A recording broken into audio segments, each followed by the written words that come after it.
Good evening. This is Wallace Gator Bradley, and I'm the president of United in Peace, Inc. I'm also the host of the Bradley Report, and I'm known as the Urban Translator. And as my viewing audience know, and those who just tuning in to the show, this show is made possible by none other than the chairman of United in Peace, Inc. She's also the producer, the director. She helped me bring in the talent, and I'm blessed by God that she's also my wife by the name of Terry Mars. I want to say to God be the glory. There's a lot of things that's been happening. In Chicago, as we all know, we have a new mayor. And even though I was with Tony Prattwinkle, I want to say hooray, hooray for Mayor Lori Lightfoot. And I want to say hooray, hooray for County Board President Tony Prattwinkle. She's still the Cook County Board President, and she's also still the chairman of the Cook County Democratic Party. The most wonderful thing about this election, not the fact that it was a real spirited campaign, and it was, is that when people woke up the next day, some of us already knew that night that African Americans in the city of Chicago were in some powerful leadership positions. You had Kerry Steele, who's the president of the Water Reclamation. You have Dorothy Brown, that's the clerk of the courts of Cook County. You have Julietta Stratton, who's the lieutenant governor. You got Tony, she's still the county board president. You got Kerry Austin, who's the chairman of the budget committee.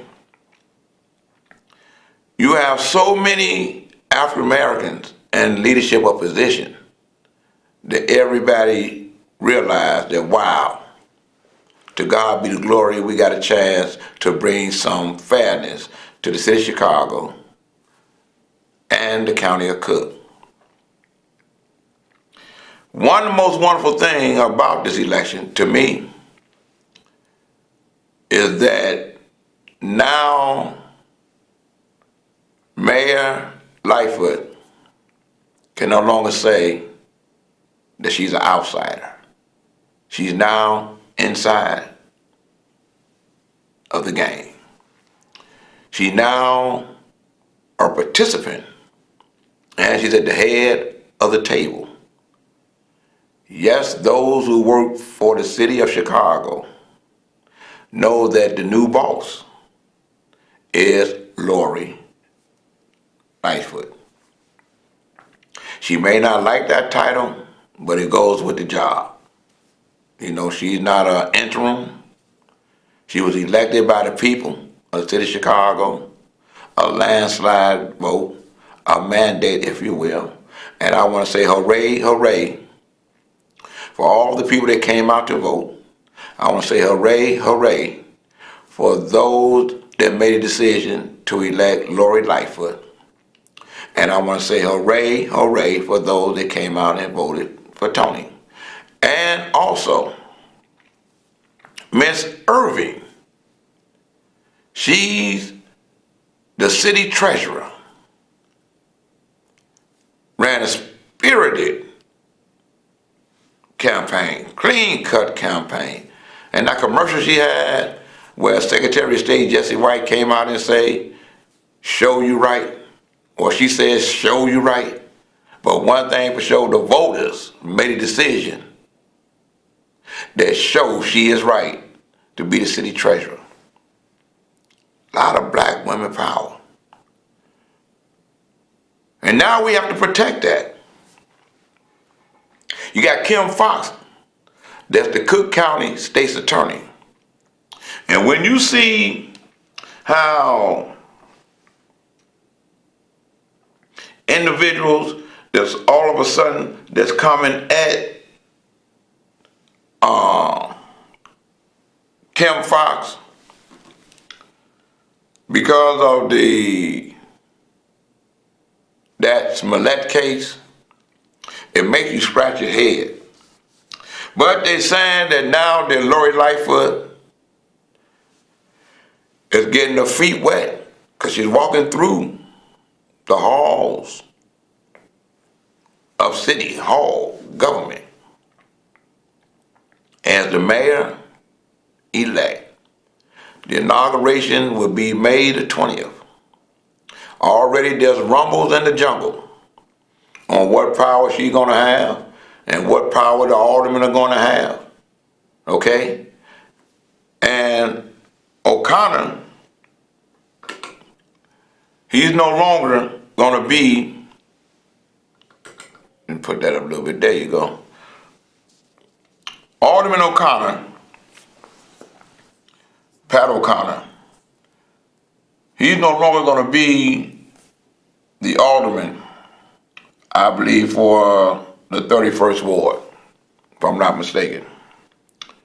He's no longer going to be the alderman of the 31st Ward.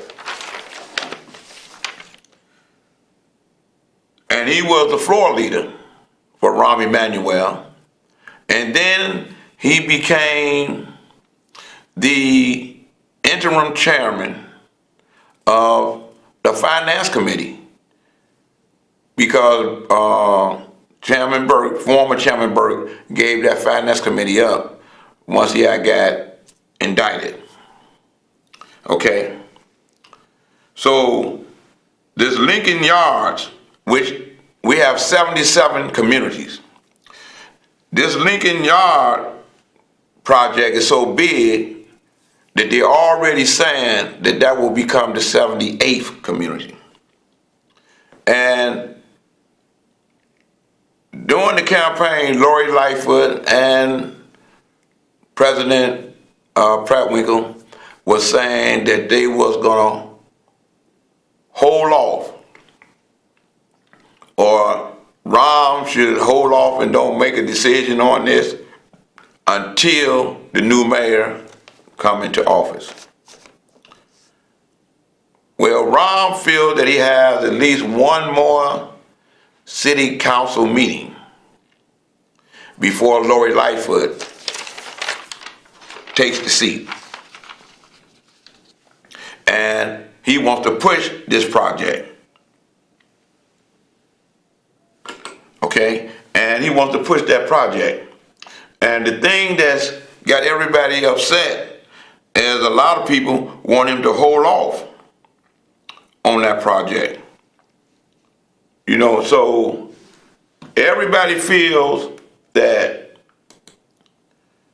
maybe, I know Lori Lightfoot, Mayor Lightfoot, I gotta get used to that. Mayor Lightfoot was talking about holding off on the passing of the ordinance or giving a mandate or whatever it is and saying, let this project go. A lot of people in the community didn't want it. We have to wait and see if she's gonna hold on and use her mallet to let this be the first project that she approved for the city of Chicago. There's a lot of things that's happening when you have Mayor Lightfoot feel as if Burke is trying to create a council war. Okay? It says, the headline reads, Lori Lightfoot feels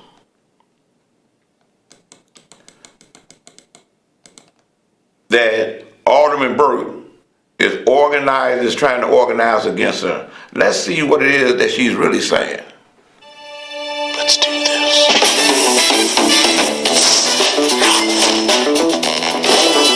That ain't what she's saying.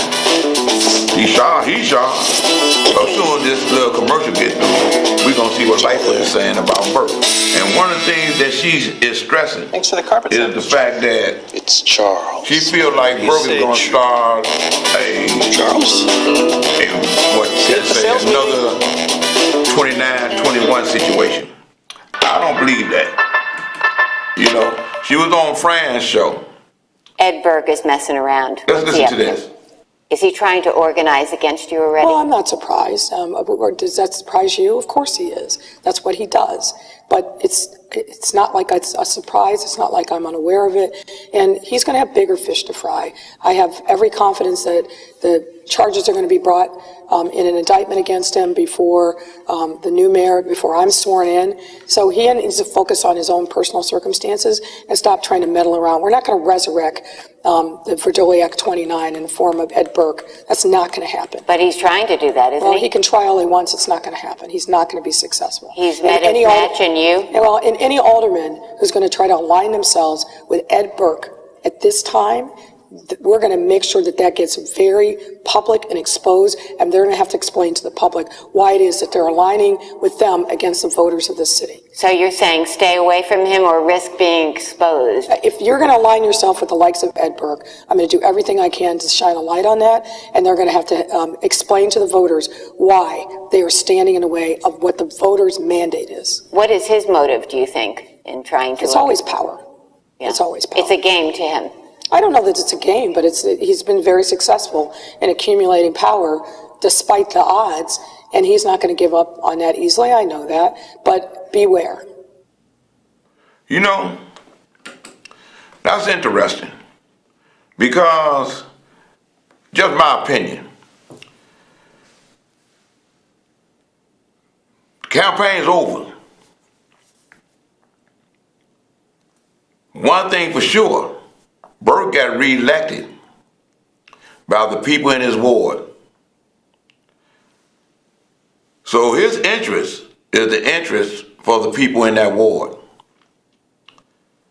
One of the things that this election has shown is that it's going to be a weak mayor, strong city council. Okay? I feel that the mayor is going to fall in line because now she's no longer an outsider. You're an insider now, Mayor. You're part of the old boy network that just has the blessing of being led by a woman. There's rules of engagement that you're going to have to learn. But don't feel bad about it. It's occupational hazard. There's a lot of things that ain't going to suit you. And I know a lot of them aldermen is not going to want to give away their privileges. But one of the things I'm saying, and I want to say to you publicly, I wish you well. I wish you Godspeed. But for me and you personally, and I don't know about anybody else, one thing for sure, you are my mayor too. And I'm looking for services like everyone else. And publicly I've extended my hand in unity for the community after we left the unity meeting at Push. And you refused to take a picture with me or shake my hand. I wasn't mad. I get that response from everybody that's a mayor.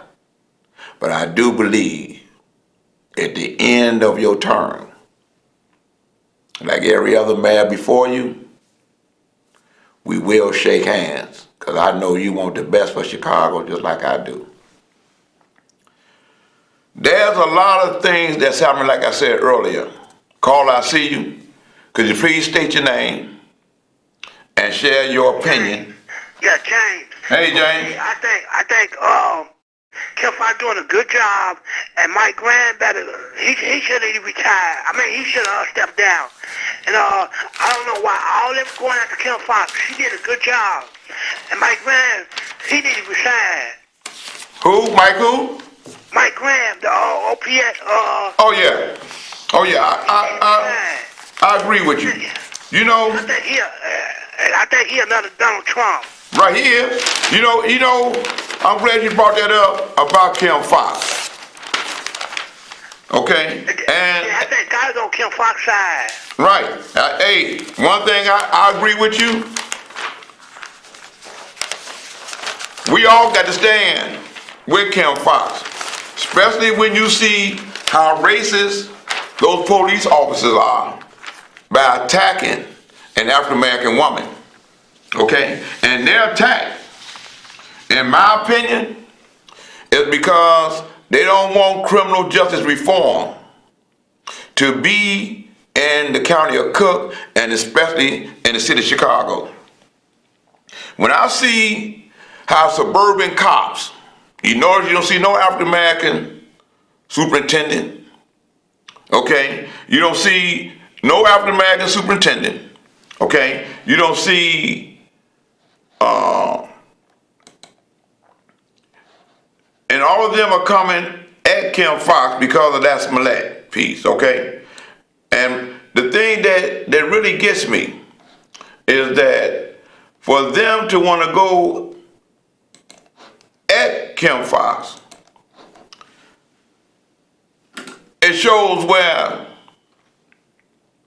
is all these police officers whose job is to arrest criminals and provide sufficient evidence to give to the state's attorney in order to fairly prosecute a criminal. And all this stuff about Smollett, let me share something with you. Last week, I showed on my show where Superintendent Johnson acknowledged that there was a code of silence, acknowledged that a lot of police officers turn a blind eye to the things that police officers are doing, okay, that ain't right. Then during the fraternal order of police protest, we see where a lot of people came out, police officers one police officer said some things that were so evil. He said that the young brother that was shot 16 times, he said he should have been shot 18 times. How do you say something like that? I want you to hear this. Here to say Justice Smollett is innocent. I'm here to say you're only really here. Before Juan McDonald got killed, nobody gave a shit about him, and he was running the streets all Oh fucking my wild. God. Okay? So he deserved to be shot 16 Hey, you times? know what? They should have shot him 18. You are so disgusting. You are so. You hear that? You an evil asshole. And you gonna rot in hell for that shit. You gonna rot in hell for that shit. You just said that a 17-year-old boy should be shot 18 times. You disgusting. You just said that. Yeah. Who you work for? Who did you work for? You did you work for? I want you to just hear what. No, I want you to just hear what he just said first. Hear what he just said. I want you to hear what he just said first. What you just said? Tell her what you just said. He asked me the question, and I'll give you the answer. Okay, I said, do you think that Laquan McDonald should have been shot 16 times? Should have probably been shot more. He was a threat to the community. So do you think that was okay? No, I don't. That's what's That's beautiful. what I'm saying. You know,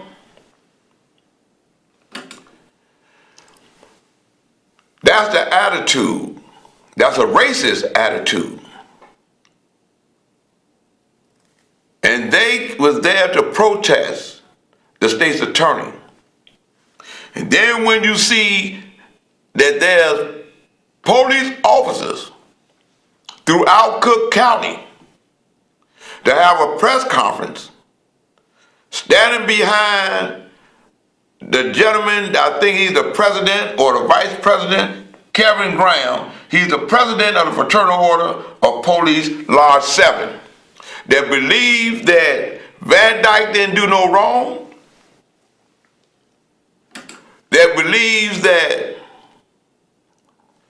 Laquan McDonald pretty much should have got murdered.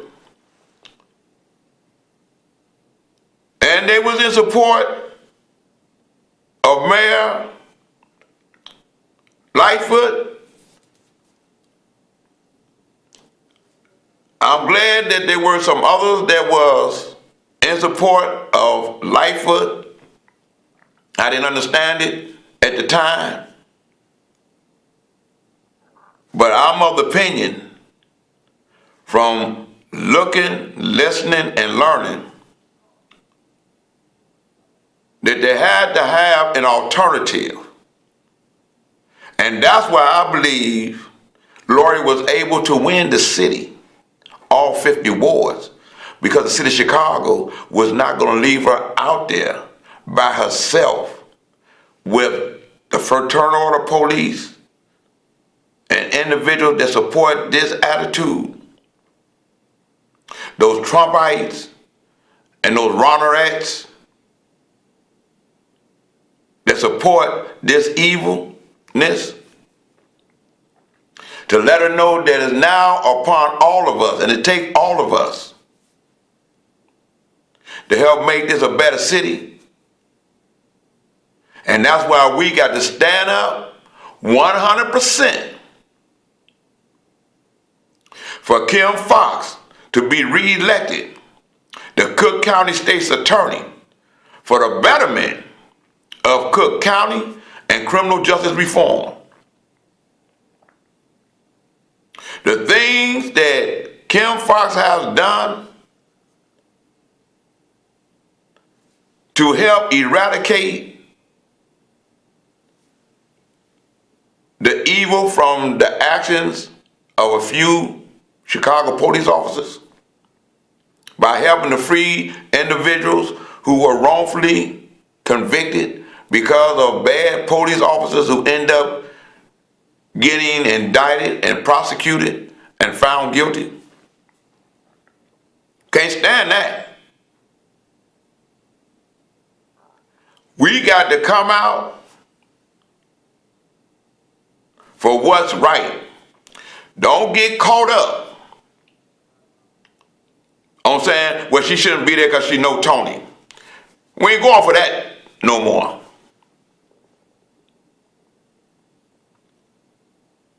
That's not happening. You feel that you can attack black women, white women, Hispanic women, black women, Asian women, you all have to stand up for a woman that's doing something that's right. All the powers of government within the city of Chicago and Cook County, all the way up to the lieutenant governor, are women. And I feel that by the will of God, that the women are in position to make something happen that's fair. You know, I got to wrap this show up, but it's going to be a part 2 at 6:30. With that, I want to say, stay prayerful. Constructive criticism can help our mayor get the experience that she needs to run the city, so that she don't fall by the wayside while she's trying to learn to earn the respect that she has gotten from the voters that's trusting Chicago in her hands. With that, I want to say congratulations to the new mayor And I want to say stay strong, President Prattwinkle. And I want to say voters, you didn't choke, you came out and voted, you made your word heard. And with that, I want to say good night, and to God be the glory.